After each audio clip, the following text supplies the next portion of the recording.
a linha. Sim. A gente vai ouvir o CNM para tentar entender isso, mas assim, a minha questão não o posicionamento de câmera é ruim para todo mundo em qualquer jogo, a impedimento milimétrico a gente vê em qualquer jogo. A minha questão nesse E a lance imagem é ruim, específico cara. traçaram a linha quase no cotovelo do No, mas Gabriel. tem um software aí que é universal. Vou estar E aí, galera, bem-vindo ao canal. Vamos ver aqui, né, as notícias do Flamengo.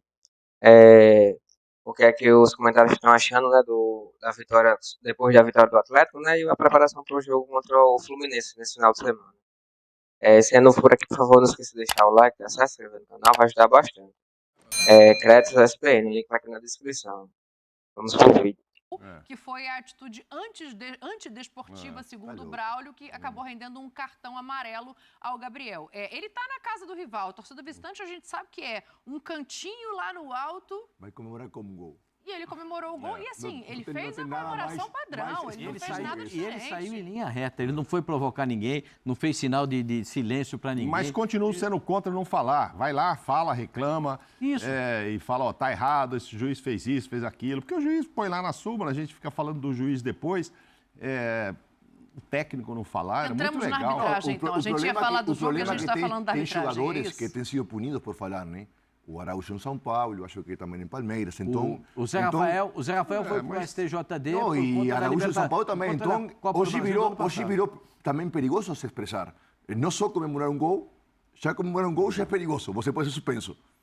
Mas você também reclamar, também pode ser suspenso. Então, o que pode fazer o jogador? Nesse É Mas o insólito. Sampaoli podia explicar como é que foi taticamente. E pode É ser isso, ele o viu no jogador Flamengo. podia ser poupado, mas o Sampaoli podia ter Sampaoli falado. podia ter Vamos colocar falado. o tweet, já que a gente Mas, entrou enfim, nesse assunto da arbitragem, daqui a pouco a gente vai pro jogo, então, que a gente tem que escolher não, o eu tava caminho no aqui. jogo, eu tava Não no jogo, bagunça meu jogo, negócio jogo aqui não, hein, vocês. Eu Vamos tava falar no da jogo. arbitragem, O Carlos jogo Pascal. foi bom, o jogo foi bom. Tava no jogo que era bom e eu esperava que fosse Bota bom o tweet mesmo. aí na tela pra gente falar dessa arbitragem. falar. Daqui a pouco a gente fala do jogo, Pascoalzinho. Por determinação da direção de futebol, atletas e Sampaoli não concederão entrevistas. Trata-se de um protesto pelos erros repetidos e absurdos durante a partida. Esse foi o tweet oficial do Flamengo durante o jogo, tomou essa decisão. Eu entendo que o jogador não fale, mas o Sampaoli eu acho que podia ter falado. Eu sempre, quando isso acontece, eu acho que isso parte de uma arbitrariedade, né? É arbitrário isso. Você impedir o torcedor do Flamengo de ter a impressão de quem esteve dentro de campo. Você impedir o torcedor do Flamengo de saber que o time está classificado e ele não poder comemorar com uma fala dos seus craques dentro do campo. Mas Osvaldo, hoje isso é perigoso, porque você sai do jogo, cabeça quente, emocionado por ter vencido ou perdido. Talvez bravo com o juiz. Você coloca uma palavra errada. E hoje você é suspenso e perde a semifinal. O Flamengo está certo. Ele está protegendo os seus jogadores. O que está errado é o sistema, como falaram. Cada vez temos menos oportunidade de falar. Eu sempre prefiro Esse é o assunto. a ponderação. O Gabigol, no aquecimento, foi afrontado pela torcida do Atlético Paranaense. Como sempre ele é um personagem, né? Ele Desse entra Como confronto todo personagem e é isso. grande da história do futebol, mas em Brasil. Sim. Aconteceu com todos alguma vez. Desce pro vestiário, ele dá um miguezinho, dá uma paradinha e levanta o calção e mostra a tatuagem da taça Da Libertadores. para a Folclore torcida. de futebol, tá perfeito. Entendeu? Ele foi afrontado, foi lá e falou, só que... Quando acabou o jogo, ele desceu normalmente, não falou, desceu até abraçado com alguém da comissão técnica. Acho que aquele moço que tá ali atrás de você no telão, ó, ele tá chamando o Gabriel de lindo? Não, tá... No craque, craque, craque. Pelo Fenômeno, tá falando pra ele. A gente chegou... Aquele autógrafo tá eu quero falando dizer pra o ele. seguinte, E olha na mão dele, ali, é um hambúrguer. eu- Na hora É o eu achei que hambúrguer era um que jogaram. chocolate. olha lá. é um hambúrguer e aí... Isso assim, é o alfajor de dulce de leite. Não, é um pedaço de hambúrguer. É assim. E aí Parcelado. ele come um hambúrguer, isso é um risco, né? Ele não foi muito inteligente porque, nessa, não. a gente não sabe, o jogador, a gente não sabe o que pode conter nisso aí, né? É um risco que ele assumiu, até como atleta profissional de futebol, como ser humano. Né? É um risco que o Gabriel assumiu. Eu vou falar um negócio para vocês. Eu entendi todas as explicações do CNM, escutei com muita atenção, mas eu vou dizer um negócio para você. Eu não tô convencido do impedimento. Não estou. Mas você tem certeza que não estava impedido? Porque eu não consigo ter essa certeza também. Como no gol do Palmeiras no final de semana, contra o Flamengo, que eu não estou convencido de que o Murilo estava impedido pela rótula do joelho? Porque a bola, quando sai o lançamento, a bola já está em movimento, aí eles traçam a linha. Depende do recorrido do pé, esse segundo faz toda a diferença. Esse milésimo de segundo faz toda a diferença. Para mim, eu tenho dificuldade de entender. E tenho dificuldade de entender esse impedimento. Confesso para vocês. Pô, ali, é o ombro, é a axila. Aí a gente vai discutir por que a axila. Agora a gente está descobrindo. Eu que é tenho muita aqui e dificuldade, tal, eu compreendo tudo isso. Só que eu tenho muita dificuldade de entender onde foi traçada a linha. A gente vai ouvir o CNM para tentar entender isso, mas assim, a minha questão não é o posicionamento de câmera é ruim para todo mundo em qualquer jogo, a impedimento milimétrico a gente vê em qualquer jogo. A minha questão nesse lance específico traçaram a linha quase no cotovelo do Gabriel. Tem um software aí que é universal, vuelvo a repetir, funciona en todas las ligas y en todo lugar es la misma polémica. Este lance no es culpa de arbitraje, es culpa del cabeza, no sé, perdida que fez esse reglamento. Vamos entender a cabeça do CNM para a gente continuar. O CNM também não tem culpa, ele está cumprindo a regra de mesmo FIFA. assim, se você analisar... Explicar, né, coitado? Não, tem que... Daniela, analisa o bico da chuteira. Não, mas essa aí já não... Porque ele, no, lo melhor para futebol, para meio espectáculo, é isto. E eles fazem. Aqui não, aqui queremos cumprir lo que está errado. Isso está errado, mesmo que venha uma ordem da FIFA. Não sei, mas é bom senso. Aparentemente, foi bem anulado. Mas é tão milimétrico que eu continuo achando. Essa câmera eu não consigo não dá, dizer. não, até porque, como ela é longe, aí você fica com a impressão porque eles pegaram a câmera que vem lá do impedimento, que normalmente marca impedimento dentro da área grande, não sei o quê, para pegar o lance lá no meio-campo. Aí fica embaçado, aí parece que está aqui no meio do cotovelo do Gabigol, fica estranho. Mas aparentemente depois eles mostraram a do meio-campo, que foi pedida por outras emissoras, achando que a câmera mostraria mais. Falar, né? A imagem que eles usam no VAR é da TV Globo. De todo jeito é tudo milimétrico. Bom, mas milimétrico, mas é impedido, ok. Só acho que começar a aumentar essa linha, ver se encosta. Hoje vai favorecer um, amanhã favorecer outro.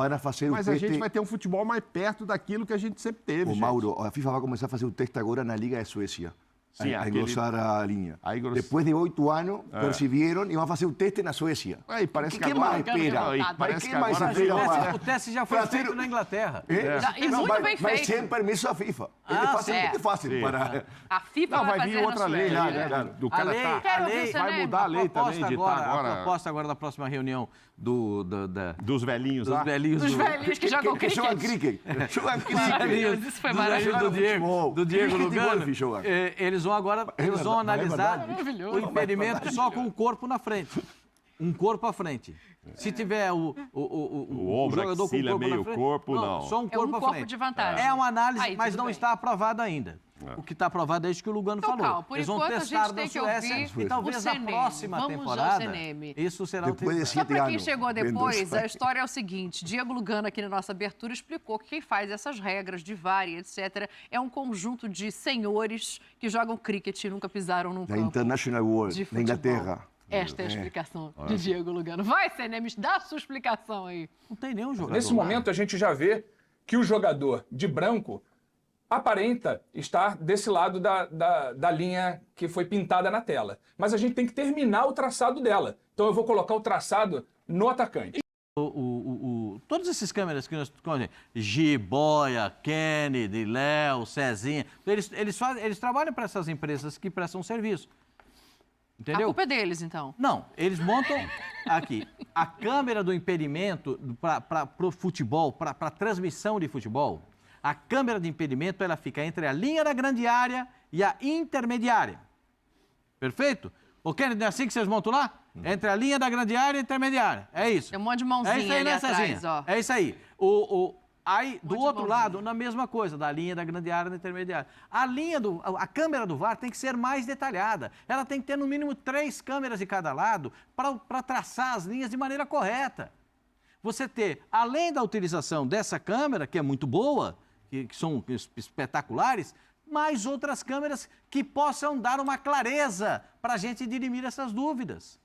Porque não é possível que a gente, todo jogo, tem que falar a mesma coisa. A linha não é clara, a câmera está em diagonal. Eu já vi linha ser traçada de esgueio, vocês não viram? Opa! Eu já vi Várias linha vezes. ser traçada de esgueio. Então, por quê? Porque as câmeras não estão bem colocadas, porque elas servem para a transmissão de TV. Nós trabalhamos em uma emissora de TV que é a casa da Libertadores, a casa da Copa Sul-Americana. E a gente faz toda semana isso, gente.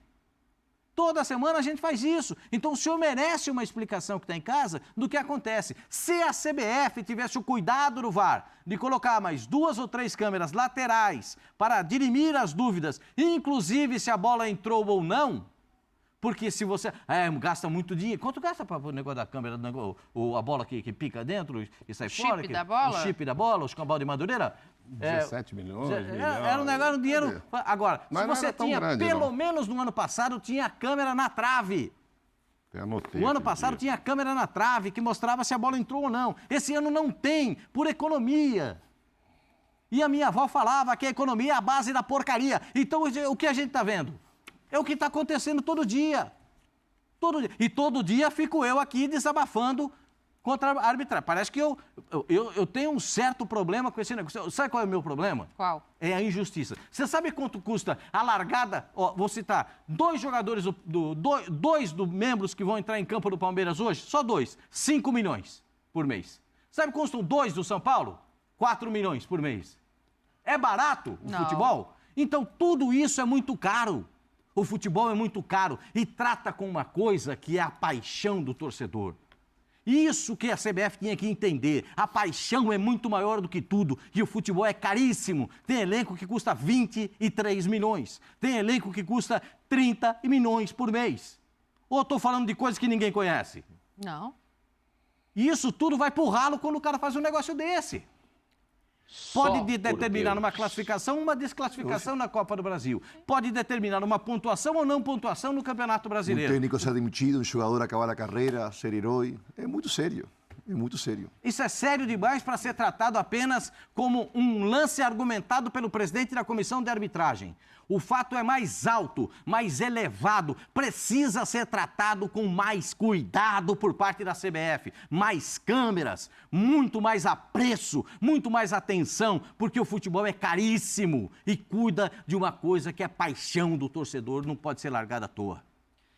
A questão da arbitragem com o Flamengo prova que é uma hora para um lado, uma hora para o outro, né? A anulação anterior que a gente se referia parecida beneficiaria o Flamengo, essa prejudicou. O Flamengo não falou depois da partida. E não só por esse lance. Existem outros lances aqui, antes da gente entrar no jogo, só para mostrar as expulsões do Thiago Heleno e do Gerson e a comemoração do Gabriel, que a gente até já passou. Mas a diretoria do Flamengo também reclama muito sobre esses pontos da arbitragem. Não consegue entender, e o Lugano também já falou aqui, né? Antes da esportiva. E aí, galera, o que é que vocês acharam dessa polêmica, né, da arbitragem?